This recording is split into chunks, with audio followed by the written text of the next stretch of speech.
بسم اللہ الرحمن الرحیم۔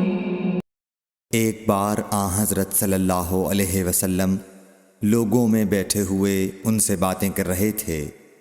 اتنے میں ایک دیہاتی آپ کے پاس آیا اور پوچھنے لگا کہ قیامت کب آئے گی۔ آپ صلی اللہ علیہ وسلم اپنی گفتگو میں مصروف رہے۔ بعض لوگ جو مجلس میں تھے کہنے لگے، آپ صلی اللہ علیہ وسلم نے دیہاتی کی بات سنی لیکن پسند نہیں کی، اور بعض کہنے لگے کہ نہیں، بلکہ آپ نے اس کی بات سنی ہی نہیں۔ جب آپ اپنی باتیں پوری کر چکے تو میں سمجھتا ہوں کہ آپ صلی اللہ علیہ وسلم نے یوں فرمایا، وہ قیامت کے بارے میں پوچھنے والا کہاں گیا؟ اس دیہاتی نے کہا، حضور میں موجود ہوں۔ آپ نے فرمایا کہ جب امانت ایمانداری دنیا سے اٹھ جائے تو قیامت قائم ہونے کا انتظار کر۔ اس نے کہا، ایمانداری اٹھنے کا کیا مطلب ہے؟